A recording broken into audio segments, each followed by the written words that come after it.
It started like any other patrol. A long-range maritime aircraft gliding above the endless blue of the South China Sea.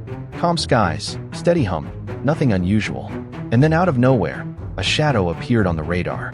A Chinese fighter jet closing in fast. Within seconds, it was right there, screaming past the cockpit, engines roaring. And before the crew could even react, the Chinese pilot released a burst of flares. Bright burning trails of fire exploding in the air just meters away. Those weren't warning lights. They were military countermeasures designed to confuse missiles.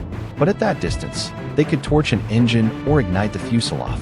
Inside the patrol aircraft, alarms blared. The cabin lit up orange. For a few seconds, it looked like the sky itself was on fire. This wasn't a training exercise. This was real. And it happened over one of the most volatile and militarized regions on Earth, the South China Sea.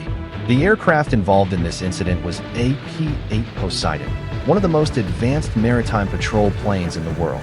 It's based on the Boeing 737 airliner, but it's built for war, not passengers.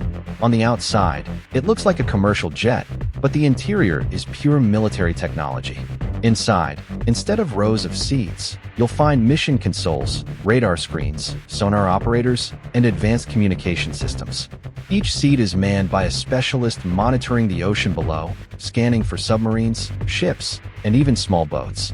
The P-8 carries an array of sensors, powerful radar, magnetic anomaly detectors, and acoustic buoys it can drop into the water to track submarines. It can also carry torpedoes, depth charges, and anti-ship missiles, giving it real offensive capability. The cabin hums with the sound of electronics, operators calling out bearings and coordinates. It's a flying command post able to patrol for hours and coordinate with naval forces hundreds of miles away. So when a Chinese fighter jet drops flares just meters away from this kind of aircraft, it's not only reckless, it's potentially catastrophic. You're not just risking lives, you're risking a collision between major military powers. The United States and its allies refuse to recognize China's sweeping claims over almost the entire South China Sea.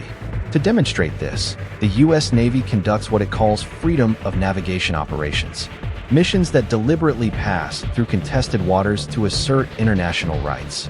Recently, the USS Nimitz, one of America's most powerful aircraft carriers, entered the South China Sea with its full strike group. Alongside the carrier were guided missile destroyers, submarines, and patrol aircraft. They carried out flight operations, exercises, and surveillance, sending a message that these waters are not the property of any single nation. It's a routine move, but also a risky one. Whenever U.S. forces operate here, Chinese warships and aircraft closely shadow them. Sometimes they cut across their paths or fly dangerously close, just like the incident with the flares. One wrong move, one misread signal, and things could escalate in seconds. Over the past decade, China has transformed reefs and atolls into artificial islands. Using massive dredging ships, it has created entire bases where once there was nothing but shallow coral. On these islands, China has built airstrips, hangars, radar systems, missile batteries, and harbors for warships. These aren't just symbolic claims. They're real military outposts that extend China's range across the sea. With them, Chinese aircraft and ships can operate farther from the mainland, track activity across huge distances, and enforce what Beijing calls its sovereignty.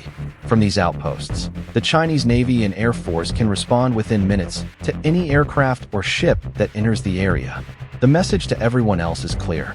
This is our backyard. Stay out. China's military power has grown at an incredible pace. It now commands the largest navy in the world. In terms of ship numbers, it has launched new aircraft carriers, advanced destroyers, stealth fighters, and long-range missiles designed to keep rival navies far from its shores. This network of Navy, Coast Guard, and militia gives China control not just through power, but through presence. And every encounter, every intercepted plane, every shadowed vessel reinforces that dominance. Now imagine those flares again. Two planes flying at hundreds of km/h, only a few dozen meters apart. A flash of light, heat sensors triggered, pilots reacting in split seconds. It takes almost nothing for a situation like that to spiral out of control. If a flare hit an engine or if a defensive system misread it as an attack, it could trigger a chain reaction. Missiles armed, emergency calls sent, orders misunderstood. In minutes, An accident could become an international crisis. That's the danger in the South China Sea today. So many ships, planes, and drones operating in the same contested space. Everyone watching everyone else. It's a high-stakes balancing act where any mistake could set off a chain of events no one wants to see. But the rest of the region is watching. Countries like Japan, Vietnam, and the Philippines are increasing their defense spending, upgrading their navies, and signing new agreements with allies. It's not open war, but it is an arms race, one that keeps accelerating. Today, the South China Sea is crowded with submarines, warships, patrol aircraft, and drones. Every movement is tracked, every signal analyzed, every pilot on edge. One misstep, one wrong calculation, and that balance could collapse in an instant. The flare that lights the sky could be the spark that ignites something far bigger. In the end, that moment, a Chinese jet releasing flares near another plane, is a perfect symbol of today's world. It's bright, sudden, dangerous, and full of tension. It lasts only a few seconds, but behind it lie years of rivalry, ambition, and strategy. The South China Sea isn't just an ocean anymore. It's a living battlefield of influence, economics, and national pride. Every time a flare lights up that sky, the world holds its breath, wondering how long this dangerous dance can continue before someone finally crosses the line. So the next time you see a headline about the South China Sea, remember it's not just distant politics. It's a slow, burning fuse, one that could redefine the balance of power for decades to come.